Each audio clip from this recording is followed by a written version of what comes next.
Blog Talk Radio. Welcome to Fearless Generations with Terry Sayer and Kelly Fox.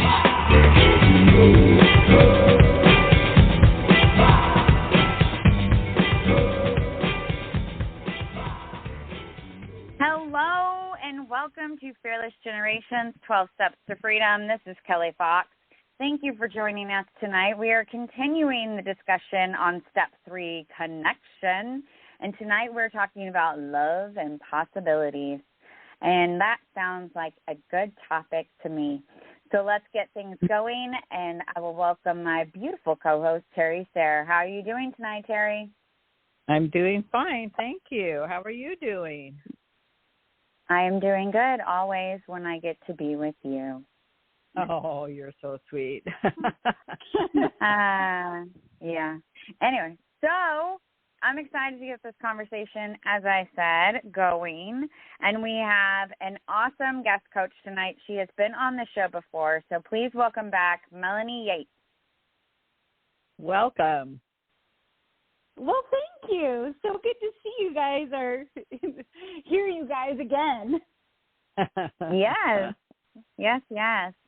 So, Melanie, to start, why don't you remind the audience of who it is you get to serve and what it is you get to do? Well, I get to create your ideal job and your work-life balance. I work mostly with medical professionals that are suffering from burnout. All the principles of coaching apply because it's across the board. Everybody needs creation and vision and good relationships and definitely love and possibilities. Like, we all need that. And so really I love helping people, and I have a big passion for the medical field. I worked in interventional radiology for 21 years, and there's a need, especially when you save other people's lives. You have to save your own life first. Yeah, I love that. So going right into it, what does connection mean to you? For me, connection has to do with relationships. For me, I have to slow down, and I've been working a lot on this, my own personal journey this year of slowing down so that I can see what I want to connect with. Yeah. So I have a chance to actually make a choice. I feel like things move so fast that we're just kind of running around. Sometimes we're even making decisions or reacting to things, and, we don't actually take the moment to create an intention about how I want to look at something, or even reflect afterwards, and, slow down enough to even reflect afterwards. Here it's the end of the year. For me, December is a big reflection month of, what do I want to trade 2023 in for? 2024 is coming. So what am I trading? And I have to literally slow down enough to take the time to see what's going on and to see what I'm connecting with and make that intention for what I want for 2024. Yeah. I love that. Yeah. We've talked about before taking a pause or a breath and giving yourself time to act instead of react. So, yeah, I love that. Terry, any thoughts? Yeah, you're speaking in fearless living language there. That's why we get along so well. Must be. The truth is the truth, right? That's right. Yeah, so it just being in alignment, our intentions being in alignment with what we want. And I think for a lot of us, we just kind of are in automatic mode, and we just move along through, whether it's our relationships, it's our work, it's our passion, whatever it is. We just kind of are on automatic moving without taking that time to check whether or not our intentions, our actions, our thoughts, our words are in alignment with what we really want. And I find a lot of people aren't even clear on what they really want. And so that's true. because we get into the, into the momentum or the rat race or whatever you want to call it of doing. And there has to be some kind of, there doesn't have to be, but I think it's important that there's some kind of pause in order to reflect. And I think that can happen, everybody kind of does it at the end of the year, but I think at the end of the day, every day, or even halfway through the day, it's good to take a pause and reflect on, what have I been doing today? Am I doing what I want to do? Is what I'm doing, what I'm connecting with, what I'm choosing to connect with, is that in alignment with what I really want? And for me, it's probably a little bit easier for me to do that because of the stage I am in my life. But I don't know that I couldn't have done it when I had children at home, or because I live by myself. I only have to take care of myself, and so I can stop and pause whenever I want to. I don't have to cook dinner for anyone or be home at a certain time to take care of anyone, and so I really practice aligning my intentions with what I value. What do I want? How do I want to show up?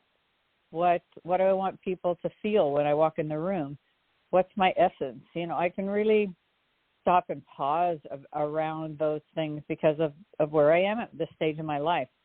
But I think that if people are clear on what they want, it doesn't really matter what stage of their life, they still can have that pause to reflect and to match their thoughts, their words and actions with their values. And I think when we're out of alignment, that's when things become fuzzy and they don't feel right, and we can get overwhelmed and depressed because we're not living up to our values. And our core values are who we are. And when we negate that or ignore that, I think that's what brings us to a place where maybe we're not happy, maybe we know something's off, maybe we're angry or we're irritable, or we're just not in alignment. And I think connecting with ourselves is how we make it possible to have that alignment, is by connecting with ourselves.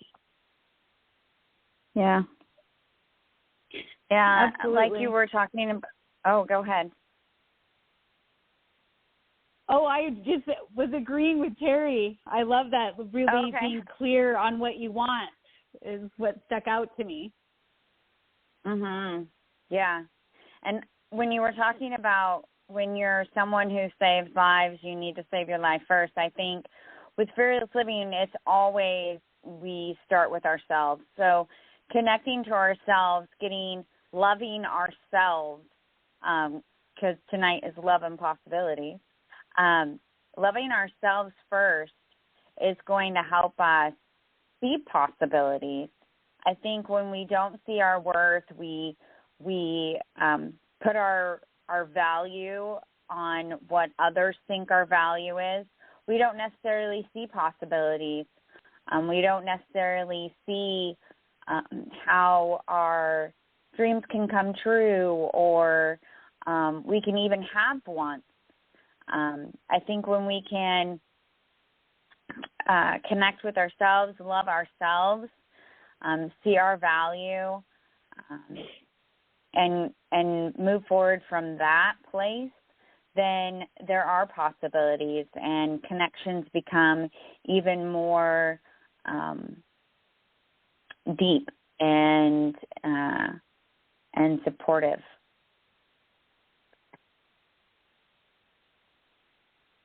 I love that.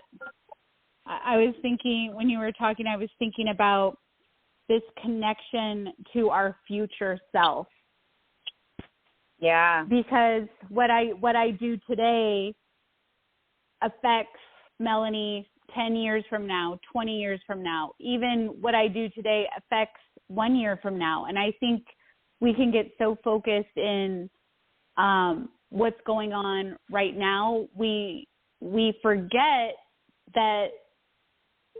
to zoom out. You know, I kind of think of it how, you know, when you're looking through a camera or even on your phone, you can, you know, zoom in or zoom out. And we don't always look at the whole picture, right? We just kind of look at like what's right in front of me. And when I think of connecting to my future self, that actually inspires me to make good choices today. And they've done a lot of really great research on this, as far as getting people to, you know, even marketing tactics where people signing up for their retirement plans and just showing them a picture of themselves 20 years into the future, those people were more apt to put money in their retirement plan because they could, they had a connection with their future self. They saw their future self in an image, and it helped create, like, I see you, you know, I see that person 20 years ahead. It's 20 years into the future. And I've been working on as I'm setting my goals for this coming year and my vision, I have been thinking a lot about my future self instead of just thinking about just next year. Really, you know, and I feel like we can learn so much from Terry, right? Because she's talking about, you know, she's in a different lifestyle than I'm in right now. And there's, you know, when I think of what do I want to create for that time in my life, and we all have these different little times in our lives, and most of us don't pay any attention to it. Yeah, that I think that it's important that we recognize that the decision we make right now affects the next moment when we have another decision to make. It's like we live moment by moment almost, because our thoughts are going through our head all the time. You know, we're creating new connections in our brain, you know, new synapses, new dendrites being created in our brain every time we see something, say something, you know, connect with something. So it's like it's a cumulative existence that we have, and it accumulates moment by moment, right? There's no other way to do it. And that affects then what's going to be in our future, right? So it's aligning and seeing the possibilities of each moment that will help us then to, if we have a value, one of our values is that we take care of our body. One of our values is that we want to be financially competent. You know, those are values that we have that affect our future, right? And so if each moment we make a decision, because we make decisions consistently and constantly, what am I going to say? What am I going to listen to? How am I going to react? You know, what proactive behavior can I use? You know, we're making decisions constantly. Our brain is never not active, because it's even active when we're asleep, you know. And that's our control. That's our control center is our brain. And we want to connect that with our heart, you know, and our soul. And we want to make moment-by-moment decisions that will reflect our values in where we're going to be in a year, in 5 years, in 10 years, because none of us know if we'll live 5 or 10 or 20 years, yet we want to live in a way that we see our future. You know, we're all born to die, but we don't want to die today or tomorrow. And my mom's 101 years old, and I was just talking to her. I talk to her every evening, and I asked her how her day was and what she what did she enjoy about today, and she has a hard time remembering exactly what she's done every day, but then so do I. But it's like we talk about how, I'm going to wake up in the morning and I'm going to make decisions and I'm going to have a good day. She's deciding that, even though she's almost blind, she still lives by herself. She still gets around. She still has a life that is satisfying to her. And I know that's because she makes those decisions, those moment-by-moment decisions that, maybe it doesn't feel as good when I stand up and try and walk, but I'm going to get up and walk because I want to do this or I want to do that. So she knows what she wants. And I think that, I can look at her and how she's my mom, so she's ahead of me, right? And I can look at my children who have the future that will be somewhat like mine, but, whatever they choose.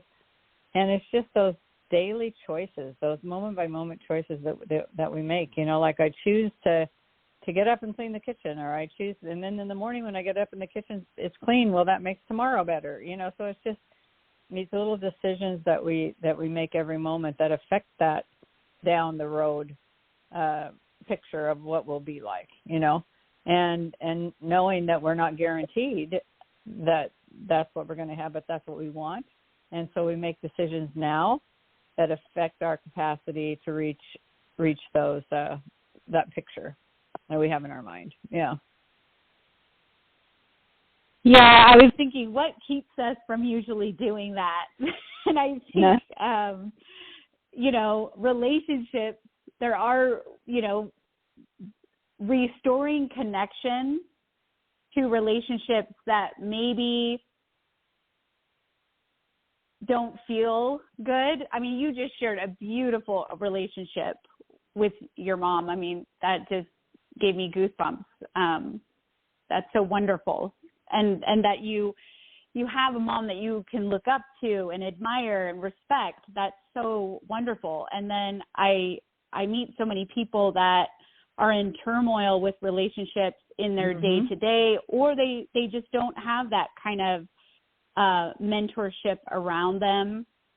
And I was thinking one of the little tools that I like to use for restoring connection or restoring love and possibilities in our relationships is to actually take a look at the people that maybe when I think of their name kind of rub me wrong, and actually finish an unresolved conversation. And so I'm not saying go to this person. I'm saying have a conversation with somebody to make it good. And what I mean by that is if we're that there's so many possibilities, we don't even have to have the conversation, but we can make it right in our mind by having that intention that we were talking about. And to me, when we think of love and possibilities is an intention. Like if we have an intention, there's a lot of possibilities. And sometimes things happen, in a way that there's more than one way to get to a good place. So when I think of, I have this little tool that I use when something comes up between somebody that, ruffles my feathers a little bit, or, irritation or annoyance. It doesn't even have to go as far as hate. It's just an unresolved conversation. So you would think of that person, and then what I like to do is go out in a place where, your car works, because if no one's in your car, that's a good place to do it. But I have this field that's close to my house, and I can just go out there and just kind of talk, and hopefully no one thinks I'm too crazy.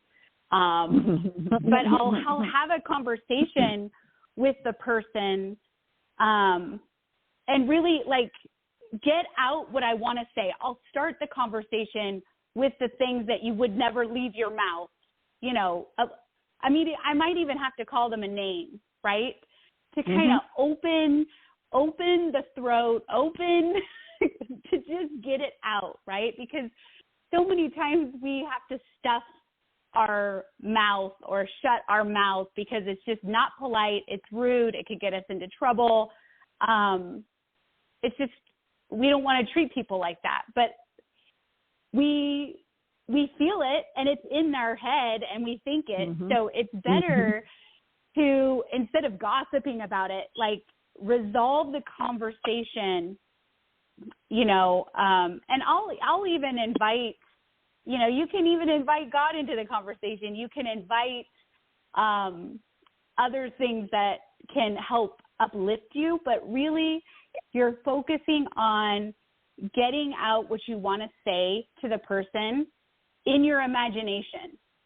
So you're writing, you can write it down, everything you've ever wanted to say, or just have the conversation out loud, get it out.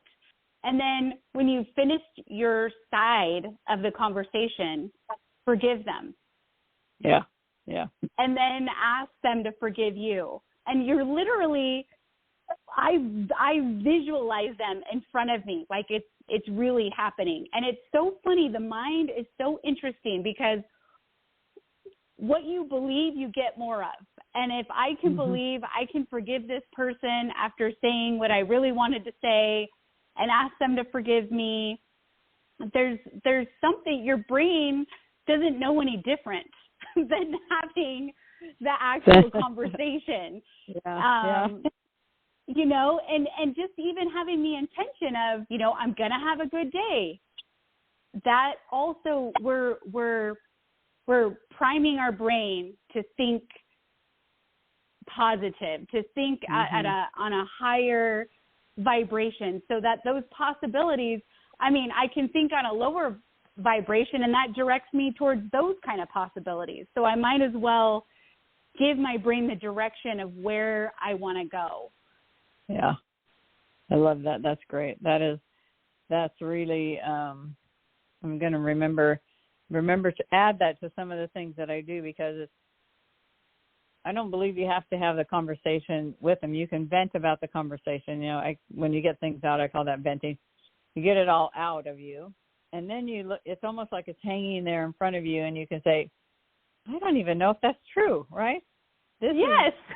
And you can just almost dismiss it and just forgive yourself for even thinking it, and then give the other person grace for, we don't know why they do what they do, right? That's something we have no idea why they do what they do. And so give them grace, you know, have positive intentions on them, feel like they, you know, they're a good person. And it just, for me, I'm glad you brought up God, because I really feel like he's my best partner when I'm upset with people, because I just think about the example of Christ, you know, and how he loved everyone, you know, and he saw possibilities in people that the mainstream wanted to stone them or kill them, or, you know, and he saw possibilities in them because he loved them. And so I'll go there, you know, and I'll think about, well, and it sounds really simple, but it's really deep, is what would Jesus do, you know? Exactly. And that really helps me to change my perspective, because I've gotten rid of the feelings. I mean, you can't ignore the feelings, and you can't stuff them, because if you do, it'll hurt your heart and it'll make you miserable. So, you know, get them out, and you don't have to do it to the person. I love that. Just get them out, and then just get them out. Yeah. Yeah. I love that. That's great. I like to ask myself before I go to bed, have I been loving and kind to all? And because that helps me, if Christ is my role model and I'm trying to live my life the way that he lived and was loving and kind to all, what does that look like? And it's not to shame me. It's just that so that I can be aware, because I need to slow down, like we started with, slow down enough that I have the awareness of where I can keep growing. And So at the end of that, if something comes to my mind that, okay, I couldn't have possibly been kind and loving to all because I'm just a human being. How could that have happened?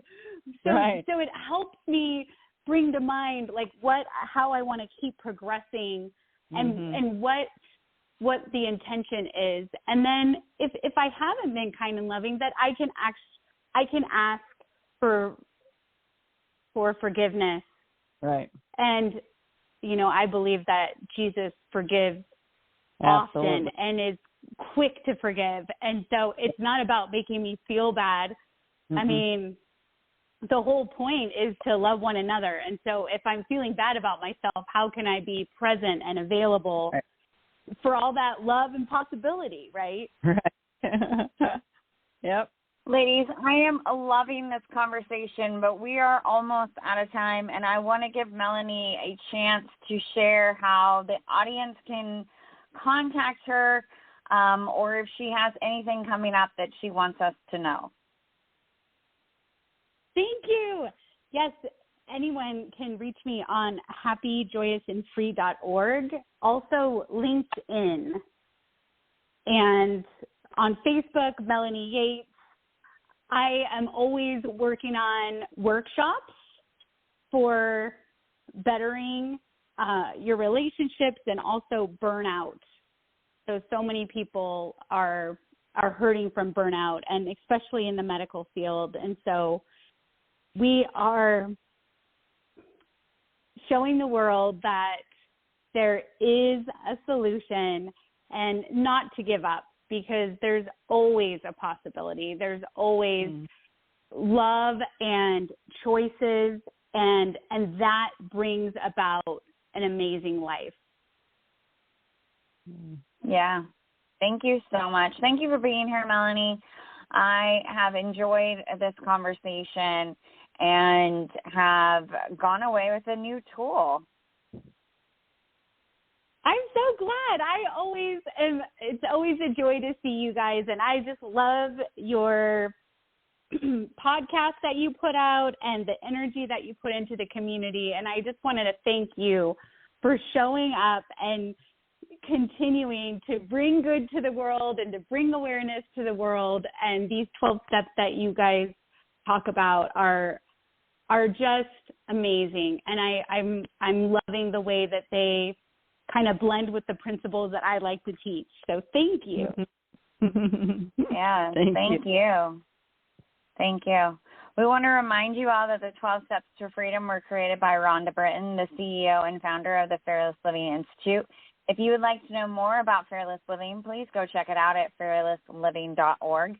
You can find everything about Terry and I at fearlessgenerations.org or on all social media platforms as Fearless Generations. We are also on Spotify and iTunes and other places that you might listen to your podcast. So do check us out there. And we always have workshops going on as well. And we have a 5-day challenge coming up in our Facebook group next month. So be on the lookout for that. Make sure you're in the Facebook group, Getting Fearless at Any Age with Fearless Generations. And we would love to be a part of that journey with you. All right, Terry Ann, thank you for being here with me tonight. I My love pleasure. doing this with you. Again, thank you, Melanie, and everyone else. Until next time, be fearless. Good night. Good night. Thank you.